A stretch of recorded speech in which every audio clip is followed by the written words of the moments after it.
Everyone, welcome to अनुभव study facts. आज नई एनर्जी के साथ हम लोग एक नया सेशन शुरू कर रहे हैं। ये आपकी पेडागॉजिकल स्पेशल सीरीज रहेगी जो आपके सभी प्रकार के टीचिंग एग्जाम्स में आपकी हेल्प करेगी। यहाँ पर देखो, आपने थंबनेल में देख लिया होगा, यहाँ पर हम एमसीक्यूज डिस्कस कर रहे हैं और जो कि प्रीवियस ईयर क्वेश्चंस को टारगेट करके बनाए गए हैं। DSSB, CTET, KVS, UP TET और जितने भी अलग अलग स्टेट के टेट होते हैं उन सभी एग्जाम्स में जो क्वेश्चंस आते हैं उनको हमने यहाँ पर मेनली टारगेट किया है कि कोई भी क्वेश्चंस अब आपसे छूट नहीं पाएगा। तो क्या आप लोग रेडी है? ये सीरीज जो है अभी चूंकि स्टार्टिंग हुई है, इस वजह से हम इसमें 15 क्वेश्चंस इंक्लूड कर रहे हैं। आप लोगों का रिस्पांस अगर अच्छा रहा तो हम क्वेश्चंस को और ज्यादा इंक्रीज कर देंगे। कुछ क्वेश्चंस आई नो आज लड्डू क्वेश्चंस है, बहुत ज्यादा इजी क्वेश्चंस रहने वाले हैं। आप लोग कहेंगे कमेंट्स में मैम ये तो बहुत ज्यादा इजी थे, लेकिन क्या है सीटेट में बहुत बार एज इट इज क्वेश्चन बहुत इजी भी पूछ लिया जाता है। अलग अलग टेट में बिल्कुल नॉर्मल यही पूछ लिया जाता है। कोलबर्ग के द्वारा कौन सा डेवलपमेंट दिया गया, भैया मोरल डेवलपमेंट दिया गया। वाइगोत्स्की के द्वारा कौन सा टूल यूज किया गया तो लैंग्वेज को। तो कुछ क्वेश्चंस बिल्कुल बेसिक आ जाते हैं। अब चूंकि इस सीरीज का आज फर्स्ट डे है तो कुछ क्वेश्चंस बहुत ज्यादा इजी होंगे, धीरे धीरे इनका लेवल हम बढ़ाते जाएंगे और ये आपके KVS, DSSB, CTET, रीट जैसे एग्जाम्स में भी बहुत ज्यादा हेल्प करेगा।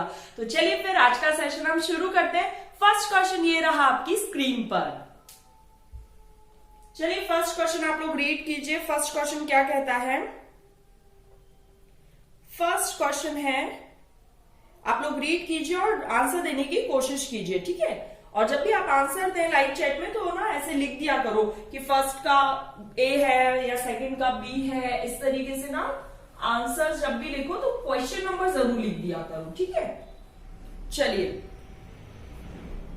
तो देखो गाइस, यहां पर दिया है human development is divided into domain such as. यहां पर देखो आपको डायग्राम भी दिख रहा होगा। मेनली जो है वो आपका physical, cognitive, social and emotional, जिसे सोशल इमोशनल बोल दिया जाता है, ठीक है। ये आपके मेन है। यहां पर आपको ये साइड में डायग्राम दिख रहा है।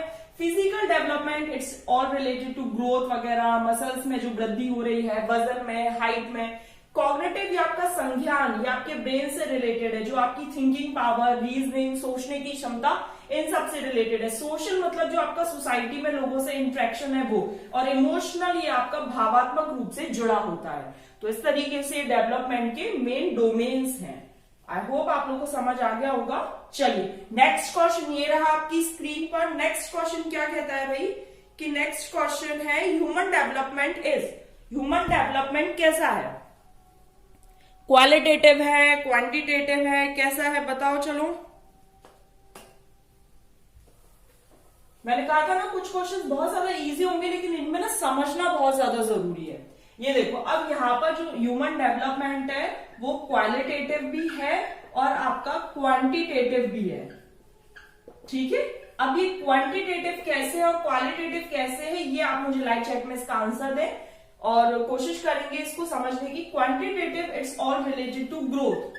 ग्रोथ को आप माप सकते हो। पहले आप 2 फुट के थे, फिर 3 फुट के, फिर 4 फुट के और अब 5-6 फुट के हो गए होंगे। तो ये आप मेजर कर सकते हो, ठीक है। ये आपकी क्वांटिटी। और क्वालिटी मतलब आपका जो संज्ञान का विकास हो रहा है, जो आपका कॉग्निटिव डेवलपमेंट हो रहा है, जो आपकी बुद्धि का विकास हो रहा है। जैसे आज आपने क्या करा, आज आपने ये सेशन देखा, कुछ क्वेश्चन सपोज आपको नहीं आते थे, लेकिन इस सेशन को देखने के बाद आपकी अंडरस्टैंडिंग डेवलप हो गई। तो अब आप इस चीज को ऐसे थोड़ी ना मेजर कर पाओगे कि 1 किलो अंडरस्टैंडिंग बढ़ गई या 500 ग्राम अंडरस्टैंडिंग बढ़ गई। अंडरस्टैंडिंग तो जो क्वालिटी है वो इंक्रीज हुई है। मतलब पहले आपको ये कंसेप्ट नहीं आता था, अब वो कंसेप्ट आपको आने लगा। बट क्वांटिटी, वजन, हाइट वगैरह, ये सब आप इनको मेजर कर सकते हो। तो डेवलपमेंट क्या है, क्वालिटेटिव भी है और क्वांटिटेटिव भी है, गुणात्मक भी है और मात्रात्मक भी है, ठीक है। ये दोनों प्रकार का है। चलिए नेक्स्ट क्वेश्चन की तरफ बढ़ जाते हैं। नेक्स्ट क्वेश्चन ये रहा आपकी स्क्रीन पर। नेक्स्ट क्वेश्चन क्या कहता है? Proximodistal principle of motor development means. चलिए बताएं क्या होगा प्रॉक्सिमोडिस्टल। प्रॉक्सिमोडिस्टल बताओ भी क्या होगा इसका सही आंसर। तो देखो प्रॉक्सिमोडिस्टल या फिर सेफेलोपॉडल, यहां पर समझो प्रॉक्सिमोडिस्टल, और इस क्वेश्चन के साथ साथ ना हम पूरे कंसेप्ट भी समझते चलेंगे, तो आपको कोई अलग से थ्योरी देखने की जरूरत नहीं पड़ेगी। प्रॉक्सिमोडिस्टल और एक होता है सेफेलोपॉडल, ठीक है, ये थोड़ा सा समझना। ये क्या है, ये आपके डायरेक्शन वाले हैं, ये डायरेक्शन, डेवलपमेंट ऑफ डायरेक्शन जो है ना, ये उस पर आधारित है, ठीक है। सेफेलोपॉडल जो होता है फ्रॉम हेड टू टो चलेगा, हेड टू टो चलेगा, ठीक है। और प्रॉक्सिमोडिस्टल फ्रॉम सेंटर टू पेरिफेरी। अब कैसे, यहां पर देखो आपको डायग्राम दिख रहे हैं, इन डायग्राम को अच्छे से समझो। फ्रॉम हेड टू टो, पहले सिर का विकास, फिर धीरे धीरे ये पांव का अंगूठा बोलते हैं इसे, हेड टू टो। फिर है सेंटर टू पेरिफेरी, केंद्र से मतलब यहां से, केंद्र से फिर बाहर की तरफ, सेंटर टू पेरिफेरी। तो पहले रीढ़ की हड्डियों का विकास होगा, फिर इस तरीके से बाहर की तरफ जाएंगी। तो proximodistal from centre to periphery और cephalocaudal from head to toe. चलिए नेक्स्ट क्वेश्चन पर बढ़ जाते हैं। नेक्स्ट क्वेश्चन क्या कहता है, there are individual variations in the rate of motor development, the sequence of motor development is from. अब देखो भाई, मोटर डेवलपमेंट की बात की है, तो मोटर डेवलपमेंट को थोड़ा सा समझो। अब यहां पर ना आपको कोई अलग से थ्योरी देखने की जरूरत नहीं पड़ेगी, इन्हीं सेशंस में आपका ना कंसेप्ट पूरा क्लियर होता जाएगा। मोटर डेवलपमेंट जो है वो समझ लो। मोटर डेवलपमेंट जो है वो दो प्रकार के हैं, ग्रॉस मोटर स्थूल और फाइन मोटर सूक्ष्म। तो ग्रॉस मोटर जहां पर आपकी बड़ी मसल्स, बिग मसल्स का यूज होता है, जंपिंग में, रनिंग में, स्विमिंग में। और फाइन मतलब जहां पर आपकी स्मॉल मसल्स का यूज होता है, जहां पर आपकी कैसी छोटी मसल्स, जैसे ये चीजें लिख रहे तो जो फिंगर और थंब, इन सब का एक साथ मिश्रण है ना, ये तो बहुत छोटी छोटी मसल्स का यहाँ पर यूज हो रहा है। अभी किस तरीके से चलती है, तो सबसे पहले बड़ी muscles, gross to fine motor development होता है। ये आपके सीटेट 2019 में पूछा गया क्वेश्चन है, ठीक है। Gross to fine motor development होता है। चलिए नेक्स्ट क्वेश्चन पर बढ़ जाते हैं। नेक्स्ट क्वेश्चन को रीड करो। नेक्स्ट क्वेश्चन क्या कहता है, डेवलपमेंट में स्टार्ट कब से हो जाता है, डेवलपमेंट कब से स्टार्ट हो जाता है। डेवलपमेंट आपका चलता है मां के गर्भ से लेकर कब्र तक, वूम टू टूम चलता है, ठीक। अब ये प्रसव पूर्व अवस्था होती है, गर्भधारण से प्रीनेटल स्टेज, गर्भधारण अवस्था, ये बच्चे के जन्म से पहले की अवस्था होती है। इसका टाइम पीरियड भी पूछा जाता है, 9 months 10 days, 272 280 days, वीक्स में अगर पूछ ले 36 to 40 वीक्स। ये आपको याद होना चाहिए, ठीक है, अलग अलग एग्जाम्स में ये पूछा भी गया है। तो प्री नेटल स्टेज, प्रसव पूर्व अवस्था, ये आपका यहां पर हाईएस्ट डेवलपमेंट होता है। चलिए नेक्स्ट क्वेश्चन पर बढ़ जाते हैं, और डेवलपमेंट स्टार्ट हो जाता है आपका प्री नेटल से। चलिए नेक्स्ट क्वेश्चन पर बढ़ते हैं। नेक्स्ट क्वेश्चन क्या कहता है, which of the following characteristics of middle childhood period. चलिए इस क्वेश्चन को देखते हैं, क्या कहता है भाई। ऑप्शंस पढ़ो और आंसर देने की कोशिश करो।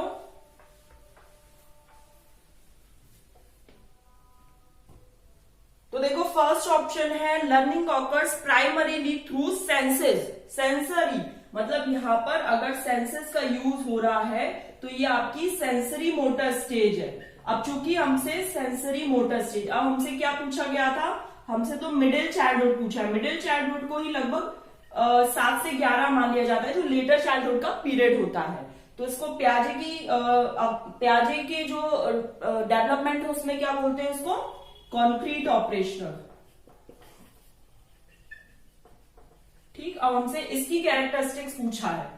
सेकंड है आपका physical growth and development occurs at very rapid pace, तो ये आपका प्रीनेटल होगा, प्रीनेटल नहीं दिया तो इन्फेंसी होगा। फिर है ability to think abstractly and use of scientific reasoning. भाई एब्स्ट्रैक्टली कब सोचेगा बच्चा, फॉर्मल ऑपरेशनल में, तो ये भी कैंसिल हो गया। अब क्या दिया है fourth option, children begin to think logically but concretely. Concrete चीजें मतलब जो उसके समक्ष होती हैं, जो उसके सामने होती है, जिन्हें वो देख सकता है, उसके बारे में वो रीजनिंग लगा सकता है, उसके बारे में वो तर्क लगा सकता है, लॉजिक लगा सकता है। लेकिन शर्त यह है कि वो चीजें उसके सामने होनी चाहिए। तो 7 से 11 वर्ष की जो आयु के बच्चे हैं वो लॉजिक लगाना यूज तो कर देते, स्टार्ट हो जाता है, लेकिन किन चीजों पर, जो उनके सामने हो। तो आपका 4th ऑप्शन जो है वो बिल्कुल करेक्ट हो जाएगा। चलिए नेक्स्ट क्वेश्चन ये रहा आपकी स्क्रीन पर। नेक्स्ट क्वेश्चन देखते हैं भाई, नेक्स्ट क्वेश्चन क्या कहता है।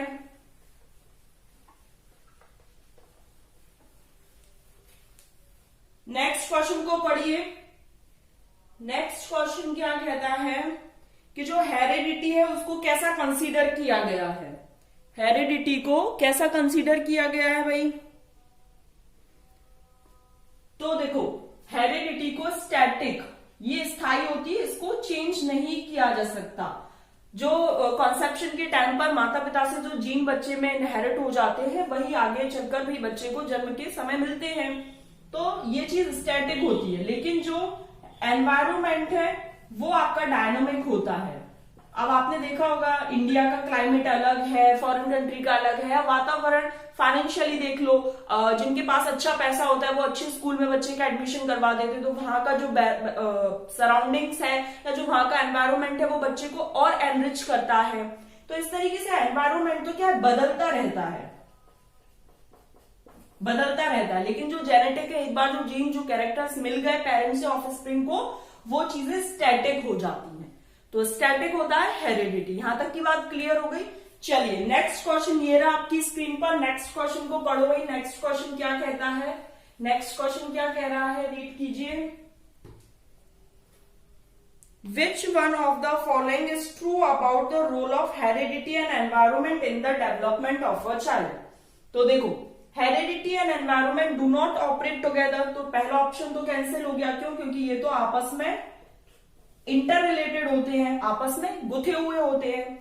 फिर है propensity is related to environment while actual development requires heredity, ऐसा कुछ नहीं है। तो भाई सेकंड ऑप्शन भी कैंसिल हो गया। Both heredity and environment contribute 50%, तो 50% तो ऐसा कोई रूल है ही नहीं, क्योंकि क्या है, कभी हेरिडिटी ज्यादा अपना रोल प्ले कर देती है, कभी एनवायरमेंट, तो 50-50% का तो ऐसा कुछ है नहीं। फिर है the relative contribution of environment and heredity is not additive, बिल्कुल ठीक बात है। क्यों? क्योंकि ये तो मल्टीप्लाई है। अब आप लोग मुझे लाइव चैट में बताओ कि ये जो स्टेटमेंट है किसके द्वारा दिया गया। हेरिडिटी और एनवायरमेंट मल्टीप्लिकेटिव होते हैं, एडिटिव नहीं, ये ध्यान रखना है। चूंकि नॉट दिया है तो 4th ऑप्शन ही बिल्कुल सही हो जाएगा। अब ये आप लोग मुझे लाइव चैट में बताओ। चलिए नेक्स्ट क्वेश्चन ये रहा आपकी स्क्रीन पर भाई। नेक्स्ट क्वेश्चन क्या कहता है? नेक्स्ट क्वेश्चन क्या कह रहा है भाई, सोशलाइजेशन में क्या इंक्लूड नहीं है। सोशलाइजेशन क्या होता है? जहां पर समाज में रहकर वहां के जो रूल्स हैं, वैल्यूज, नॉर्म्स, कल्चर्स, उनको एडॉप्ट किया जाता है। उसके हिसाब से हम अपने आप में चेंजेस लाते हैं, बदलाव लाते हैं। भाई जो भी समाज ने नियम बना दिए हम उसके अकॉर्डिंग अपने आप को ढालते हैं। ठीक, तो देखो फर्स्ट है learning the customs and norms of the culture, ठीक है। एक्विजिशन ऑफ स्किल्स, ये भी ठीक है भाई, जो स्किल्स होती हैं, जो चीजें सीखनी है, एक्वायर करनी है, वो चीजें सीखते हैं। एक्वायरिंग वैल्यूज, बिलीव्स, ये सब भी सीखी जाती हैं। बट जेनेटिक ट्रांसमिशन ये सोशलाइजेशन से रिलेटेड नहीं होता, it's all related to heredity. तो 4th will be the correct answer. चलिए नेक्स्ट क्वेश्चन पर बढ़ जाते हैं। नेक्स्ट क्वेश्चन क्या कहता है, the most intense and crucial socialization कब होता है। तो देखो सबसे पहले ये चीज समझनी होगी कि यहाँ पर ऑप्शन है adulthood, adolescence, through out the life of a person और अर्ली चाइल्डहुड। अर्ली चाइल्डहुड में जो है वो बहुत ज्यादा क्रूशियल होता है। क्यों? अर्ली चाइल्डहुड में बच्चा क्या है, घर से निकलकर नेबर्स में जाने लगता है, फिर स्कूल जाने लगता है, स्कूल में वो टीचर से मिलता है, पीयर से मिलता है, तो क्या है वहां पर इंटरेक्शन होता है, लोगों की 4 बातें ग्रहण करेगा, अपने जो घर में उसने कुछ सीखी होंगी वो चीजें लोगों को बताएगा। तो जो इंटेंस है, जो क्रूशियल है, वो किस एज में होता है, वो आपका अर्ली चाइल्डहुड में होता है। चलिए नेक्स्ट क्वेश्चन पर बढ़ जाते हैं। नेक्स्ट क्वेश्चन है, ये देखो इसी पर आ गया, which one out of the following provides information about the roles and behaviours which are acceptable in group during early childhood. अब अर्ली चाइल्डहुड में मैंने क्या बोला था, बच्चा घर से निकल गया तो पेरेंट्स और जो सिबलिंग्स हैं वो इन्फेंसी में रोल प्ले करते हैं, अपना ध्यान रखना। पेरेंट्स और सिबलिंग्स क्या है, इन्फेंसी में रोल प्ले करेंगे। अब कौन करेगा, यहां पर टीचर्स और पीयर्स। तो फर्स्ट ऑप्शन में देखो सिबलिंग आ गया, कैंसिल। दूसरे में पेरेंट्स, कैंसिल। तीसरे में पेरेंट्स सिबलिंग्स, कैंसिल। फोर्थ में देखो टीचर्स और पीयर्स, क्योंकि अर्ली चाइल्डहुड है, बच्चा स्कूल जाना स्टार्ट हो गया। ठीक है, नेक्स्ट क्वेश्चन है, which of the following is a passive agency. Passive agency मतलब जहां पर बच्चा एक्टिव रोल प्ले ना करे। एक्टिव मतलब जहां पर बच्चा इंटरेक्शन ना कर रहा हो। तो हेल्थ क्लब में करता है, फैमिली में करता है, प्लेग्राउंड में करता है, पर लाइब्रेरी में आपने भी देखा है कि वहां पर क्या लोग अपनी अपनी बुक्स लेकर पढ़ने बैठ जाते हैं, आपस में इंटरेक्शन नहीं होता। तो पैसिव एजेंसी जो है वो आपकी क्या हो जाएगी, लाइब्रेरी हो जाएगी। ठीक है, क्योंकि वहां पर इंटरेक्शन नहीं होता, मेनली आपको ये ध्यान रखना है।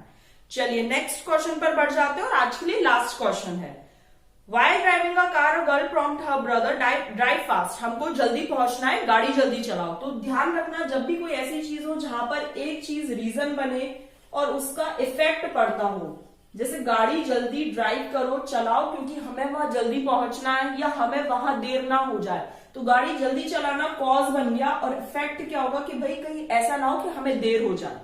ठीक है, तो कॉज एंड इफेक्ट जो है वो fourth will be the correct answer. Next question क्या कहता है, नेक्स्ट क्वेश्चन है कि understanding the principles of development of a child helps a teacher.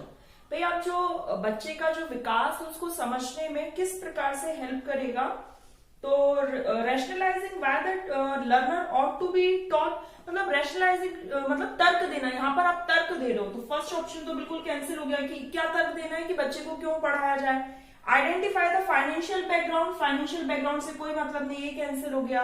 Identify the social status, ये भी कैंसिल हो गया। फिर है effectively catering to the different learning style, बिल्कुल ठीक है, आप जो भी उनकी डिफरेंट नीड्स हैं, जो भी उनकी डिफरेंट लर्निंग स्टाइल्स के वे में वो समझ सकते हैं, आप उन चीजों को समझाएं। जैसे किसी को देखने में प्रॉब्लम है तो आप 3D मॉडल या जो टेक्टाइल मॉडल्स होते हैं उनका यूज करें, ब्रेल स्क्रिप्ट का यूज करें। किसी को सुनने में प्रॉब्लम है तो क्लास में सीटिंग अरेंजमेंट में उसको आगे बैठाएं, पीपीटी बनाकर प्रेजेंटेशन प्रोवाइड करें। इस तरीके से आप जो बच्चे की नीड है उसके अकॉर्डिंग अपनी जो लर्निंग स्टाइल्स है उसको कैटर करेंगे। इस तरीके से यहां पर आपको फोर्थ ऑप्शन बिल्कुल सही हो जाएगा। तो गाइज यहाँ पर आपका सेशन कंप्लीट हुआ। 15 क्वेश्चन का एक सेट था। आई होप आप लोगों को सेशन पसंद आया हो। पसंद आए तो आप ज्यादा से ज्यादा लाइक कर सकते हैं, शेयर कर सकते हैं अलग अलग सोशल मीडिया हैंडल्स पर, क्योंकि ये जो सीरीज है ना ये सभी प्रकार के टीचिंग एग्जाम्स में आपकी बहुत ज्यादा मदद करेगी। क्योंकि आज फर्स्ट सेशन था, लेकिन एनर्जी अगर ऐसे ही बनाए रखे तो जरूर हम लोग बहुत अच्छा एक मुकाम हासिल करेंगे। एक बहुत अच्छी जो सीरीज है वो कंटिन्यू रहेगी। क्योंकि मैं भी इंसान हूं, मुझे भी मोटिवेशन चाहिए होता है। तो बस आप लोग अगर शेयर करते रहे, अच्छे अच्छे कमेंट्स देते रहे, सेशन अच्छा लगा हो तो आप लोग बता सकते हैं, तो बस वो सीरीज चलती रहती है। तो अगर अच्छा लगे तो आप लोग जहां पर भी अलग अलग सोशल मीडिया हैंडल्स पर जुड़े हो तो वहां पर आप शेयर कर दीजिएगा। चलिए फिर हम नेक्स्ट सेशन में मिलेंगे। Thanks for watching this video.